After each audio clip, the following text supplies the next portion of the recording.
So what is the current situation on pavement parking? Well, as you know, I had a bill before Parliament, a private member's bill, and that didn't attract the support of the government front bench and the Department for Transport. So the current situation is we had our second reading debate. I didn't push the bill to a vote. Instead, what we've agreed, and we agreed this with the sort of co-sponsors of the bill, really, the sort of charities who've been involved in it, Living Streets, guide dogs, etc. We're going to be having a roundtable meeting with the Department for Transport early this year, so in the not too distant future. We're in the process of trying to arrange a date for that, and then that will lead on to some departmental sponsored research as to try to ascertain A, the scale of the issue, B, what weapons local government has in its arsenal now to try and deter and control it, and whether it's effective or not, and whether or not there should be any new regulations which the government will bring forward in order to address the issue. So the issue is very much alive.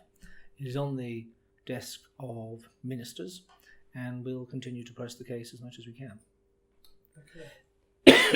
So, I think you just mentioned it, but could you explain what the Living Streets policy is on pavement parking? Well, I mean, Living Streets, like a lot of the organisations that backed the bill, is a sensible organisation which tries to get vibrancy and safety into our town and our city centres by making sure that people who should be using the pavement are using the pavement, and those who are using the road are using the road.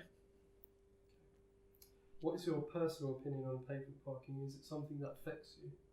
Well, it doesn't affect me. I'm very lucky because I'm able-bodied and I've got pretty good eyesight. It doesn't affect any members of my family.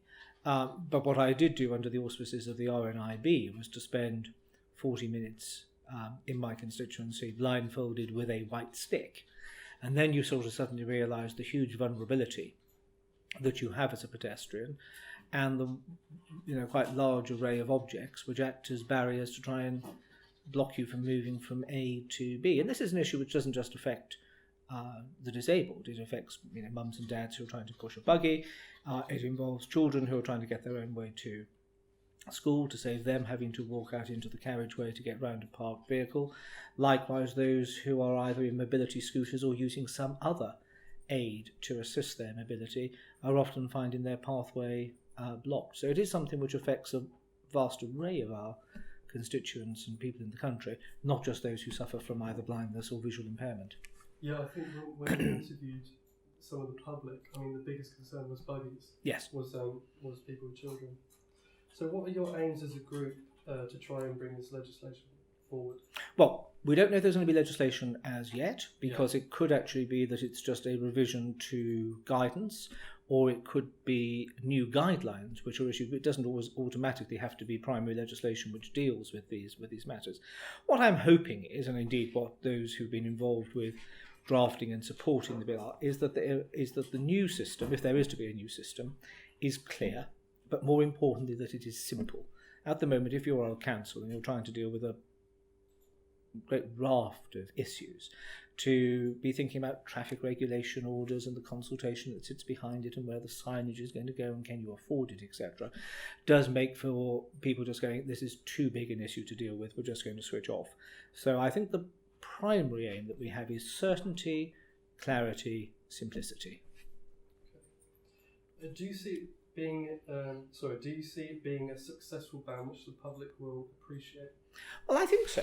I mean, certainly I didn't have anybody from the public, and I had a lot of sort of emails and letters from across the country from people who were able-bodied and disabled, who were saying this is something which needs to be tackled, this is an issue which needs to be resolved. I don't think I had anybody sort of saying to me, this is a bad idea. One or two questions about what would happen if you lived in a narrow terrace street where clearly the architecture wasn't designed for multiple car ownership, and the bill was never intended to be a blanket ban. There would be certain areas of towns and cities where parking would have to be permitted on pavements just because of necessity due to the narrowness of the carriageway.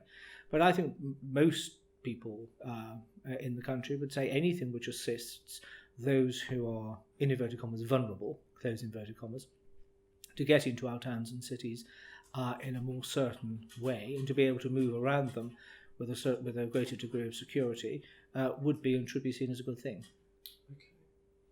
And that's all the questions. We're literally done on that. Brilliant. That is everything. That was quick? pretty painless.